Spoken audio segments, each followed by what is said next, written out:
الحمد لله نحمده ونستعينه ونستغفره ونؤمن به ونتوكل عليه ونعوذ بالله من شرور أنفسنا ومن سيئات أعمالنا من يهده الله فلا مضل له ومن يضلله فلا هادي له أشهد أن لا إله إلا الله وأشهد أن محمدًا عبده ورسوله أما بعد فإن خير الحديث كتاب الله وخير الهدي هدي محمد صلى الله عليه وسلم وشر الأمور محدثاتها وكل محدثة بدعة وكل بدعة ضلالة وكل ضلالة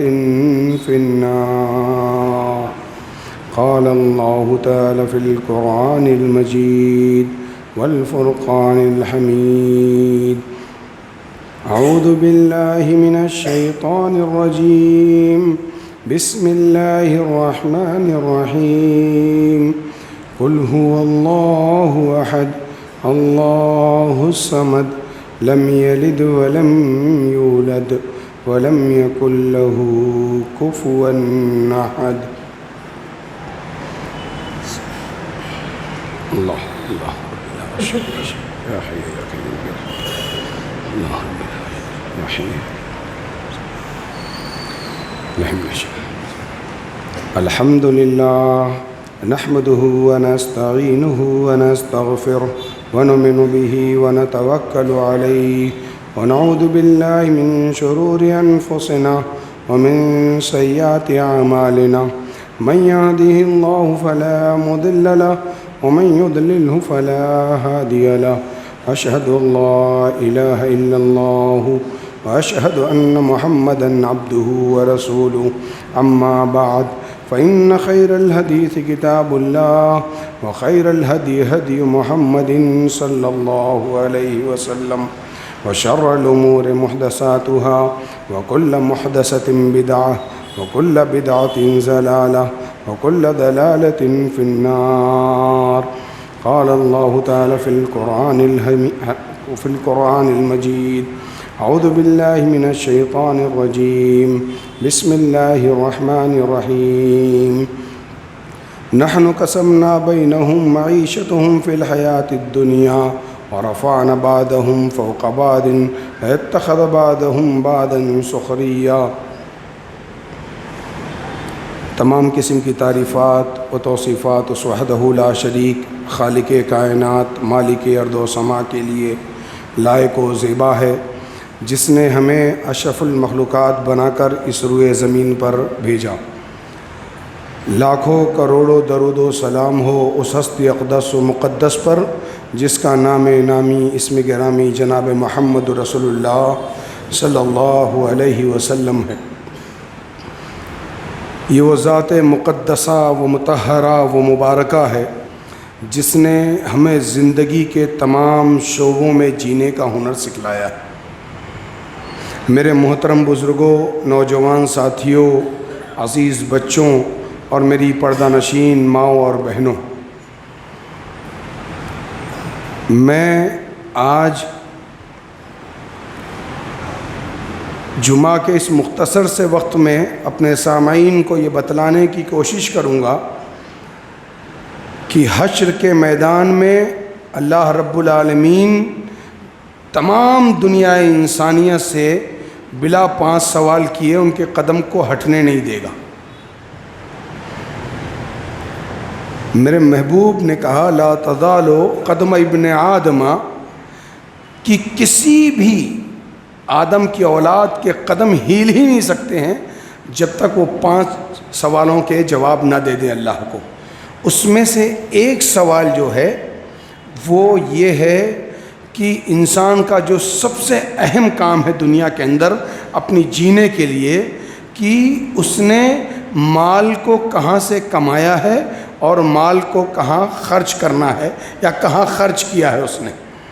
میں صرف یہی بتلانے کی کوشش کروں گا اپنے مختصر سے وقت میں کہ ہم جو تجارت کر رہے ہیں، ہم جو نوکری کر رہے ہیں، ہم اپنی گزر و بسر کے لیے جس طریقے سے بھی پیسہ کما رہے ہیں، اس پیسے کو ہمیں کس طریقے سے کمانا ہے اور کس جگہ خرچ کرنا ہے۔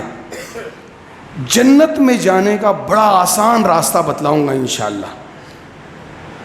کچھ کرنا نہیں ہے، بس آسانی سے اس پر عمل کرنا ہے اور جنت میں چلے جانا ہے۔ ایک تاجر قیامت کے دن اللہ رب العالمین کے حضور انبیاء کے ساتھ، شہداء کے ساتھ، صالحین کے ساتھ اٹھایا جائے گا۔ بہت بڑی بات ہے کہ تجارت ہم کرتے ہیں اپنے فائدے کے لیے، اور قیامت کے دن اللہ رب العالمین ہمارا شمار انبیاء، شہداء اور صالحین کے ساتھ کر دے۔ یہ بھلا ممکن ہے؟ یہ ممکن ہے مسلمانوں، ممکن ہے، لیکن کیسی تجارت، کیسی نوکری، کیسے مال کا کمانا اور کیسے خرچ کرنا۔ دیکھیے اللہ رب العالمین قیامت کے دن پوری عمر کے بارے میں پوچھے گا، پھر جوانی کے بارے میں پوچھے گا۔ پوری عمر میں اور جوانی میں یہ مال کا کمانا اور خرچ کرنا دونوں شامل ہے، لیکن میرے محبوب کا انداز دیکھو، اس نے کہا کہ اللہ رب العالمین مال کے بارے میں پوچھے گا، کیسے کمایا اور کیسے خرچ کیا، کیونکہ اللہ کو اپنے بندوں کو جنت میں لے جانا، اس لیے دنیا میں سب آؤٹ کر دیا ہے۔ ابھی بتلاؤں گا آگے کہ ایک انسان کتنا پریشان ہوتا ہے مال کمانے کے لیے، اور کن کے لیے مال کمانا چاہتا ہے، جو بڑا دھوکہ دے جائیں گے اس کو۔ اللہ نے اس کو بھی ذکر کیا۔ تو سب سے پہلے ہم یہ دیکھتے ہیں کہ اللہ رب العالمین جو ہمارا اور پوری کائنات کا رب ہے، اس نے ہم سے کیا کہا۔ اس نے پوری دنیا کو خطاب کرتے ہوئے کہا، یا ایھا الناس کلوا مما فی الارض حلالا طیبا۔ کیا کہا؟ اے پوری دنیا کے لوگوں، مومنوں سے خطاب اللہ نے نہیں کیا، پوری دنیا سے خطاب کیا ہے، چاہے وہ مسلمان ہو، چاہے وہ کافر ہوں، چاہے وہ کرسچن ہو، چاہے وہ یہود و نصارہ ہوں۔ اللہ نے سب کو خطاب کر کے کہا کہ اے پوری دنیا کے لوگوں، حلال روزی کھاؤ، جو ہم نے دنیا میں حلال کر دیا۔ اللہ نے حلال کے ساتھ طیب کا لفظ کیوں استعمال کیا؟ وہ اس طیبن، حلالن طیبن کا جو لفظ ہے، طیب کو یاد رکھنا، یہ پوری تقریر میں یہ لفظ گھومتا رہے گا۔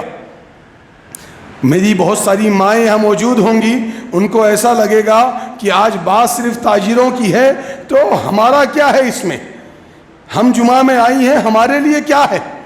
میری ماؤں پوری تقریر بھلے سے مردوں کے ارد گرد گھومے گی، لیکن یہ بات یاد رکھنا کہ ان مردوں کو چلانے والی تم ہو۔ اگر تم چاہ لو، میں وہ مثالیں پیش کروں گا، اگر تم چاہ لو تو یہ مرد حضرات کبھی حرام کا ایک لقمہ اپنے گھر میں لے کر نہیں آئیں گے۔ میں انشاءاللہ اس کی مثال پیش کروں گا۔ اللہ رب العالمین نے کیا کہا کہ اے پوری دنیا کے لوگوں، حلال روزی کھاؤ، حرام سے بچے رہنا۔ اس کے بعد میرے رب نے کہا، یا ایھا الذین آمنوا اتقوا اللہ، اے ایمان والو، یا ایھا الذین آمنوا لا تأکلوا اموالکم بینکم بالباطل، اے ایمان والو تم حلال روزی کھاؤ، تم ایمانداری کا رزق کھاؤ، اپنی حلال روزیوں کے ساتھ باطل طریقے کو شامل نہ کرو، ولا تتبعوا خطوات الشیطان، اور تم شیطان کے راستے پر نہ چلو۔ کیا کہا اللہ نے؟ حلال کے ساتھ باطل مال نہ ملاؤ اور شیطان کے راستے پر نہ چلو، کیونکہ وہ تمہارا کھلا ہوا دشمن ہے۔ جو اللہ نے یہ لفظ استعمال کیا باطل، مفسرین اس کی تفسیر کرتے ہوئے لکھتے ہیں کہ باطل مال، چوری سے مال کا کھانا، ڈاکہ ڈال لینا، اپنے بھائی کو دغا دے دینا، اپنے بھائی کا حق مار لینا، اور جو ہمارے ہاں ٹینڈر بھرے جاتے ہیں ٹینڈر کی چوری کرنا، اور بہت سارے چیزیں اس میں شامل ہیں۔ بعض مفسرین نے اس میں ایک اور بات شامل کی۔ اس بات کا ذکر میں اس لیے کر رہا ہوں کیونکہ ابھی دیوالی کی چھٹی ہے، لوگ شادی بیاہ میں ملوث ہیں۔ شادی بیاہ کرنے میں لوگ لگے ہوئے ہیں، اپنے بچوں کی شادی، بچیوں کی شادی کر رہے ہیں۔ اللہ رب العالمین نے جو باطل کا لفظ استعمال کیا، اس میں مفسرین نے جہیز کے بھی مال کو شمار کیا،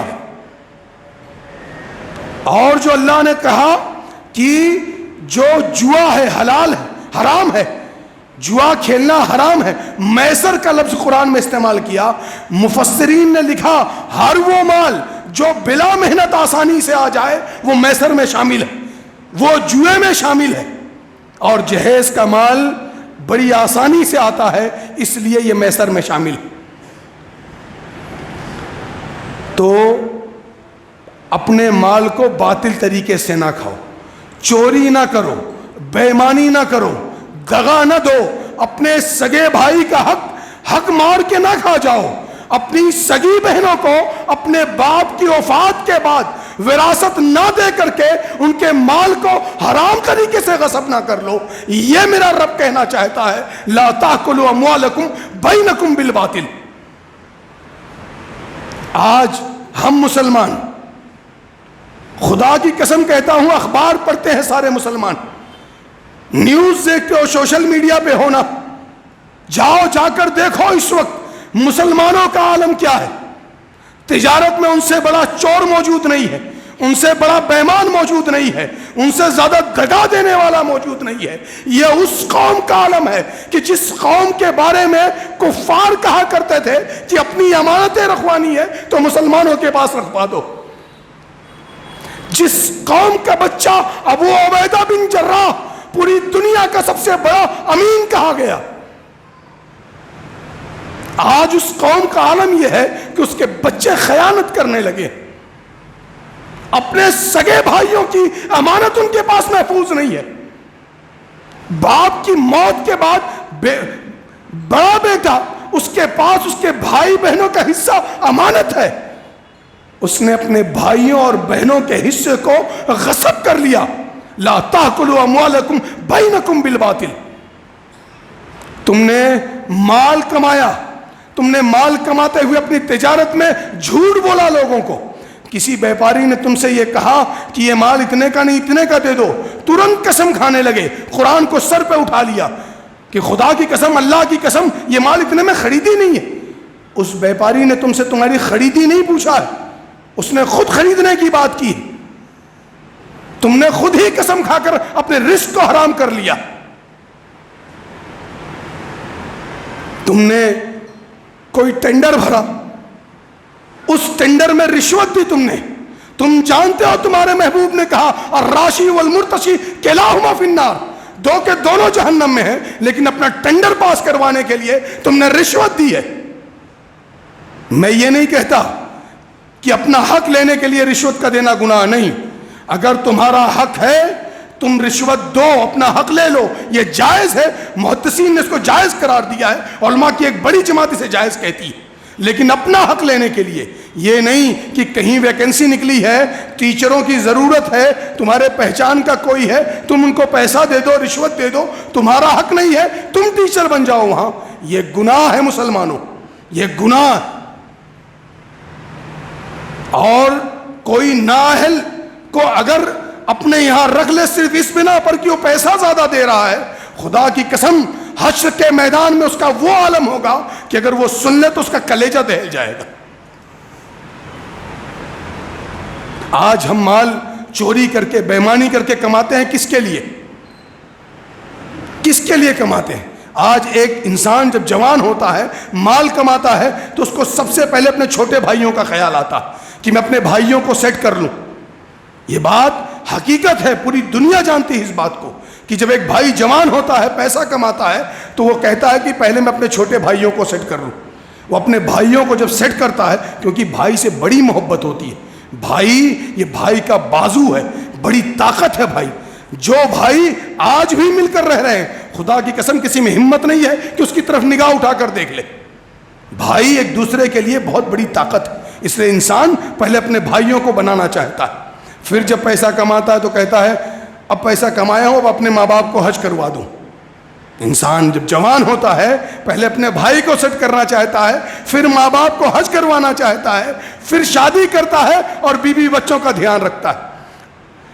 عرش کے مالک نے بڑے اچھے انداز میں اس کو بیان کیا ہے، کہا جس دن حشر کا میدان ہوگا، پوری انسانیت کھڑی ہوگی، اس دن کیا عالم ہوگا جانتے ہو؟ یفر المرء من اخیہ وامہ وابیہ وصاحبتہ وبنیہ، کہ اے وہ لوگوں جو دنیا میں تم نے حرام طریقے سے مال کو جمع کیا اپنے بھائیوں کو سیٹ کرنے کے لیے، وہ بھائی سب سے پہلے حشر کے میدان میں بھاگے گا تم کو چھوڑ کر، تم کو دیکھ کر۔ وہ ماں باپ جن کے لیے تم نے نہ رات دیکھی نہ دن، تم نے بےمانی کی، چوری کی، وہ ماں باپ تم سے بھاگتے ہوئے نظر آئیں گے۔ جس بیوی کا تم نے سارا نخرہ اٹھایا، جس بیوی کو تم نے ساری چیز، ساری آشائش دینے کے لیے تم نے جس بیوی کے لیے بےمانی کی، دغا دیا، رشوتیں دی، وہ بیوی تم سے بھاگ جائے گی۔ وہ بچہ جس کا تم نے رات کی تاریکی میں خیال رکھا، گرمی میں خیال رکھا، جاڑے میں خیال رکھا، وہ بیٹا تم سے بھاگے گا۔ مسلمانوں، انما اموالکم واولادکم فتنہ، تمہارا یہ مال جس کو تم نے کمایا ہے حرام طریقے سے، یہ فتنہ، تمہاری یہ اولادیں جن کی تم تربیت نہیں کر رہے ہو، وہ تمہارے لیے فتنہ۔ اور ایک باطل مال جو ہمارے یہاں بڑی تیزی سے چل رہا ہے، ہمارے جوان بچے آج شیئر مارکیٹ میں پیسہ لگا رہے ہیں، کہتے ہیں علماء نے فتویٰ دیا ہے کہ یہ کمپنیاں حلال ہیں۔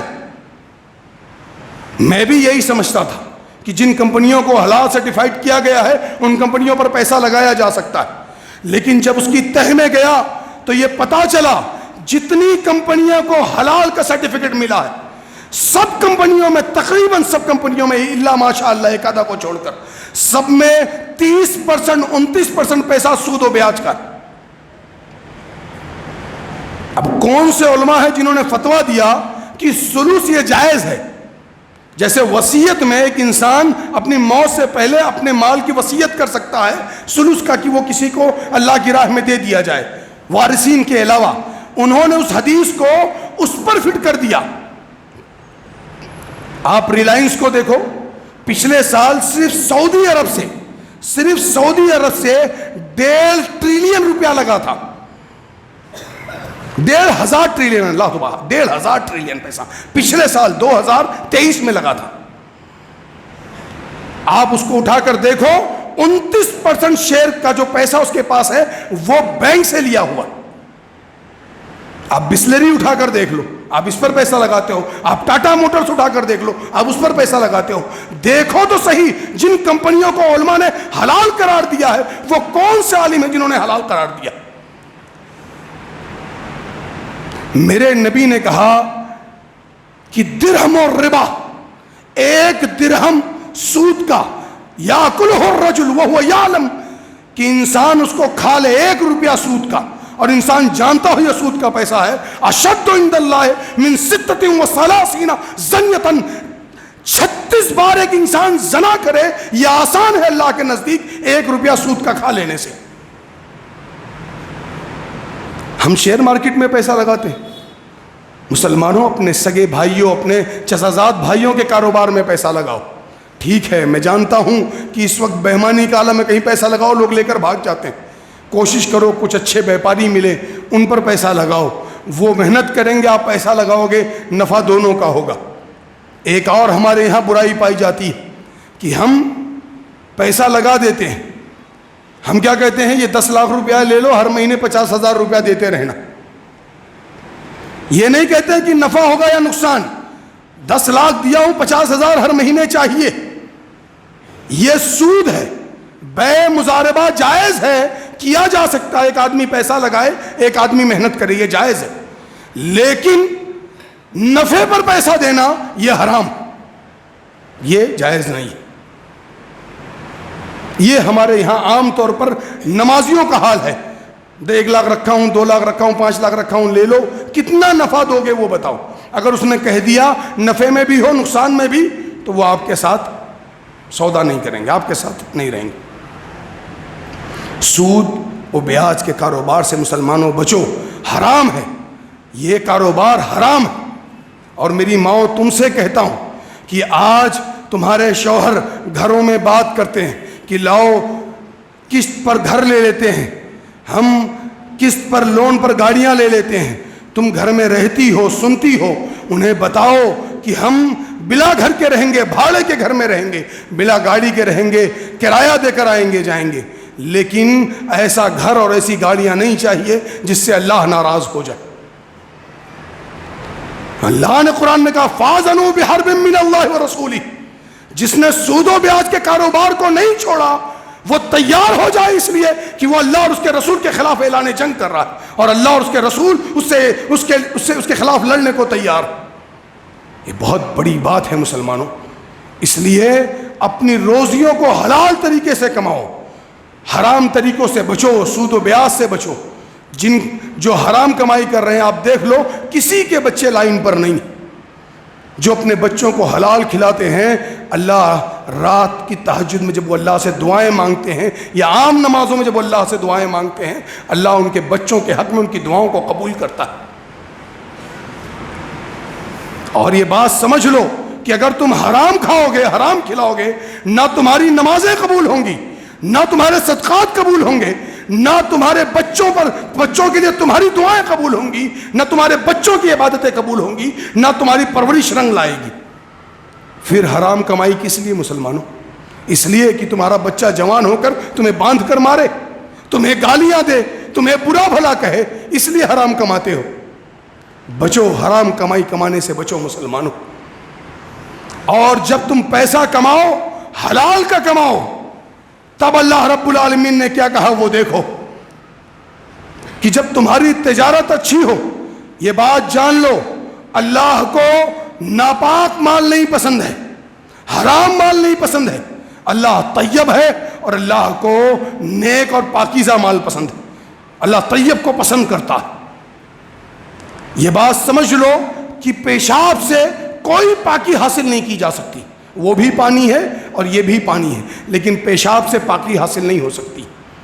اللہ رب العالمین نے کہا جب تم حلال تجارت کرو تو اپنی تجارت کو، اپنے مال کو اللہ کی رضا کے لیے خرچ کرو۔ اللہ رب العالمین کا انداز دیکھو، اللہ نے کیا کہا؟ اللہ نے کہا الذین ينفقون اموالهم باللیل والنہار سرا وعلانیۃ فلہم اجرہم عند ربہم ولا خوف علیہم ولا هم يحزنون۔ اللہ نے کہا جو مال کماتے ہیں کم یا زیادہ، اللہ نے کیا کہا؟ رات میں اور دن کے اجالے میں خرچ کرتے ہیں، چھپا کر دیتے ہیں اور کھلے عام خرچ کرتے ہیں، ان کے اوپر نہ دنیا کے اندر کوئی خوف ہوگا، نہ وہ کسی کے خوف میں آئیں گے، نہ حشر کے میدان میں ان پر کوئی غم ہوگا، نہ کسی طریقے کا ان پر بوجھ لادا جائے گا۔ حشر کے میدان میں بھی وہ کامیاب ہوں گے اور دنیا میں بھی وہ بے خوف و خطر زندگی گزاریں گے۔ یہ میرے رب کا طریقہ ہے۔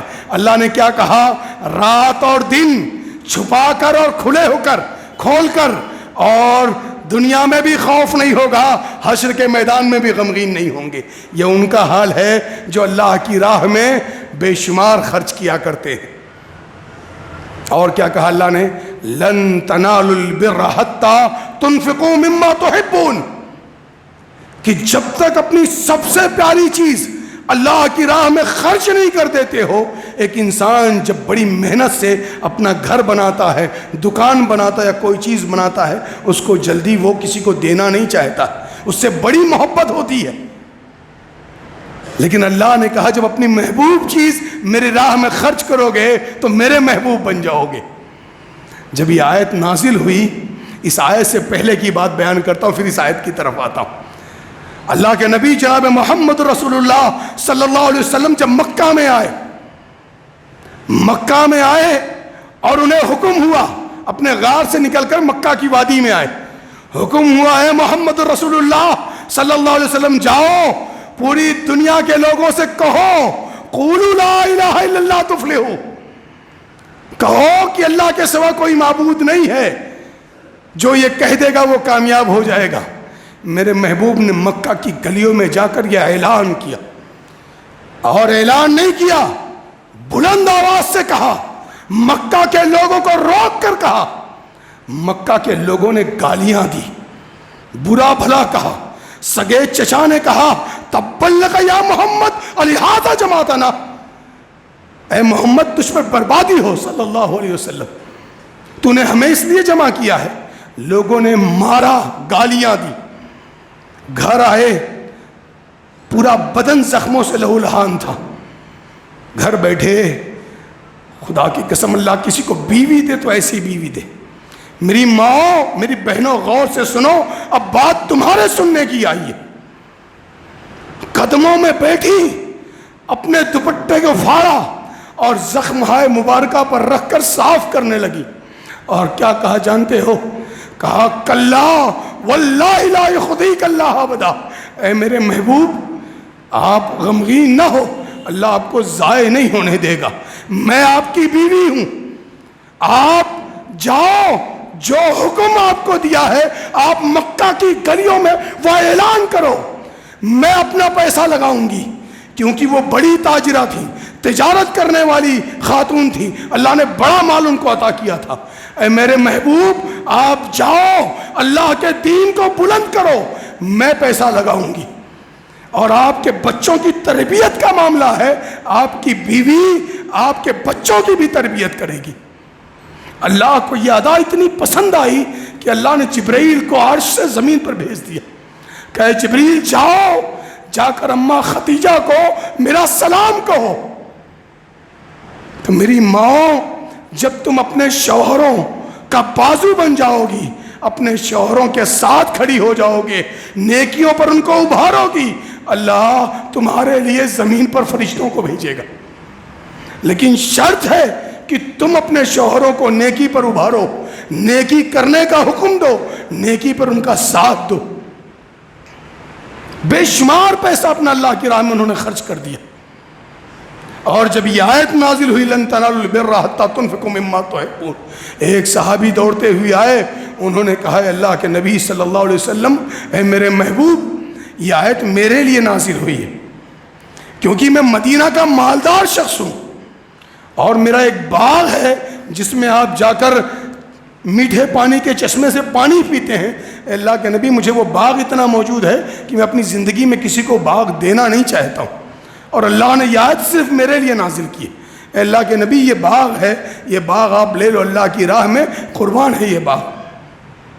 میرے محبوب نے کہا کہ ابو طلحہ بہت اچھا سودا ہے تیرا، لیکن اس باغ کو بچا کر رکھ، اپنے رشتہ داروں کے لیے، اپنے رشتہ داروں میں اس باغ کو تقسیم کر دے. حضرت ابو طلحہ انصاری رضی اللہ تعالیٰ عنہ، انہوں نے پورا باغ اپنے چچا زاد بھائیوں کو تقسیم کر دیا. یہ مرد مجاہد کہ جب ایسا لگا کہ آج اللہ راضی ہو سکتا ہے تو اللہ کو راضی کرنے کے لیے اپنے محبوب باغ کو اپنے چچا زاد بھائیوں میں تقسیم کر دیا. ایک دن اللہ کے نبی جناب محمد رسول اللہ صلی اللہ علیہ وسلم نے کہا آج مذہب اسلام کو ضرورت ہے، آج مذہب اسلام کو ضرورت ہے، تمہارے نبی کو ضرورت ہے، آج مال چاہیے مذہب اسلام کو سربلند کرنے کے لیے. حضرت عمر ابن خطاب رضی اللہ تعالیٰ عنہ، جن کی نیکیوں کا عالم یہ ہے کہ میرے محبوب نے کہا کہ آسمان میں جتنے تارے ہیں یہ سب کے سب اگر گن لیے جائیں تو عمر ابن خطاب کی نیکیاں اتنی ہیں. انہوں نے کہا کہ آج میں حضرت ابو بکر صدیق سے نیکیوں میں آگے بڑھوں گا. اپنے گھر گئے، اپنے گھر کا آدھا سامان لا کر اللہ کے راہ میں اللہ کے نبی صلی اللہ علیہ وسلم کے سامنے رکھ دیا. میرے محبوب نے کہا اے عمر ابن خطاب کیا لے کر آئے؟ کہ اللہ کے نبی گھر میں جتنا سامان تھا سب کا آدھا لے آیا. حضرت ابو بکر صدیق رضی اللہ تعالیٰ عنہ بھی آئے اور حضرت عمر ابن خطاب کی اس بات پر عمل کرتے ہوئے مورخین نے لکھا کہ علی ابن حسین رضی اللہ تعالیٰ عنہ، دادا بھی علی پوتا بھی علی ابن حسین رضی اللہ تعالیٰ عنہ نے اپنی زندگی میں 4 بار ایسا کیا کہ حضرت عمر ابن خطاب کی سیرت کو یاد کر کے اپنے مال کا آدھا حصہ اللہ کی راہ میں خرچ کر دیا. 4 مرتبہ ایسا کیا. حضرت ابو بکر صدیق رضی اللہ تعالیٰ عنہ آئے. اللہ کے نبی صلی اللہ علیہ وسلم نے پوچھا اے میرے یار اپنے گھر میں کیا چھوڑ کر آئے؟ مسکرائے اور کہنے لگے اے میرے محبوب، عرش والے کی محبت اور تیری محبت اپنے گھر میں چھوڑ کر آیا ہوں. گھر میں جتنا سامان تھا سب لے کر تیرے حضور آ گیا ہوں. یہ اللہ کی راہ میں خرچ کرنے کا جذبہ تھا. حضرت عمر ابن خطاب رضی اللہ تعالیٰ عنہ اسی دن کہا کہ میں نے اس دن سوچ لیا کہ آج کے بعد قیامت تک میں کبھی حضرت ابو بکر صدیق رضی اللہ تعالیٰ عنہ سے آگے نہیں بڑھ سکتا نیکیوں. ایک بار اللہ کے نبی صلی اللہ علیہ وسلم نے کہا کہ تم میں سے کوئی ایسا ہے جو 1000 اونٹ دے، ما پالان، میں اس کو جنت کی بشارت دیتا ہوں. مسجد نبوی میں مجلس لگی ہوئی تھی، صحابہ کرام بیٹھے ہوئے تھے، مالدار صحابہ کرام. اور ایسا نہیں ہے، ہم سنتے ہیں نا کہ صرف حضرت عبد الرحمن ابن عوف رضی اللہ تعالیٰ عنہ، حضرت عثمان ذو النورین رضی اللہ تعالیٰ عنہ، نہیں، بہت سارے صحابہ بڑے مالدار تھے. حضرت ابو طلحہ انصاری رضی اللہ تعالیٰ عنہ بہت مالدار تھے، اعلیٰ خاندان کے تھے. سارے مالدار صحابہ کرام، غریب صحابہ کرام بیٹھے ہوئے تھے. اللہ کے نبی صلی اللہ علیہ وسلم نے کہا 1000 اونٹ کی ضرورت ہے، ماں پالان کوئی دینے والا ہے، میں اسے جنت کی بشارت دیتا ہوں. نبی کا سگا داماد مسجد نبوی میں کھڑے ہو کر کہتا ہے اے میرے محبوب، میں عثمان ذو النورین، کیا جنت ملے گی اللہ کی؟ کہا ہاں جنت ملے گی اللہ کی. کہا میں 1000 اونٹ ماں پالان دینے کو تیار ہوں. بیٹھ گئے. پھر نبی نے کہا 1000 اونٹ ماں ساز و سامان. پھر عثمان ذو النورین کھڑے ہوئے. پھر کہا ہے میرے محبوب میں دینے کو تیار ہوں. تیسری بار بھی کہا میں دینے کو تیار ہوں. پھر گھر گئے، 1000 دینار 1000 دینار لے کر آئے. 1 دینار اگر آج اندازہ لگایا جائے تو تقریباً 1 تولے کا، تقریباً 1 تولہ. 1000 دینار آج کا ریٹ 80 روپے کا ہے. کیلکولیشن کرو کتنا کروڑ پہنچتا ہے کہ 1000 دینار لا کر اللہ کے نبی جناب محمد رسول اللہ صلی اللہ علیہ وسلم کی جھولی میں ڈال دیا. میرے محبوب اس دینار کو ایسے اٹھاتے اور پھر اس کو نیچے گراتے، اٹھاتے پھر نیچے گراتے اور کہتے کہ اے ابن عفان، آج کے بعد اگر تو کوئی عمل نہ کر تو بھی اللہ رب العالمین تجھ کو بخش کر جنت میں داخل کر دے گا. اور یہ وہی موقع تھا کہ ایک ہی ساتھ اللہ کے نبی نے اگر 4 بار کسی کو جنت کی بشارت دی ہے تو یہی عثمان ذو النورین ہے جنہیں لوگ نوز باللہ گالیاں دیا کرتے ہیں. کہا عثمان انت فی الجنہ، انت فی الجنہ، انت فی الجنہ. 4 بار جنت کی بشارت ایک ہی مجلس میں اللہ کے نبی صلی اللہ علیہ وسلم نے دی تھی. تو مسلمانوں، جب ضرورت پڑے مذہب اسلام کو تو اپنے مال کو بلا خوف و خطر خرچ کیا کرو. اور کبھی یہ ڈر نہیں آنا چاہیے کہ ہمارا مال کم ہو جائے گا یا ختم ہو جائے گا. میرے محبوب مدینہ کے تاجدار نے کہا کہ ہر روز ملکان ینزلان، ہر روز 2 فرشتے روئے زمین پر آتے ہیں. یقول احدہما، ایک کہتا ہے اللہم آتے منفقا خلفہ، اے اللہ اسے عطا کر کیونکہ یہ بہت زیادہ خرچ کرنے والا ہے، تیری راہ میں بہت خرچ کرنے والا ہے، تو اس کے مال میں برکت دے دے اللہ. اور دوسرا فرشتہ کہتا ہے اللہم آتے ممسکن تلفا، اے اللہ تو اس کے مال کو، اس کی برکت کو روک دے کیونکہ یہ تیری راہ میں خرچ نہیں کرتا. اور فرشتے جس کے لیے دعا اور بد دعا کر دیں اللہ رب العالمین اس کی برکتوں کو نہیں روکتا. بہت مشہور واقعہ ہے بنی اسرائیل کا.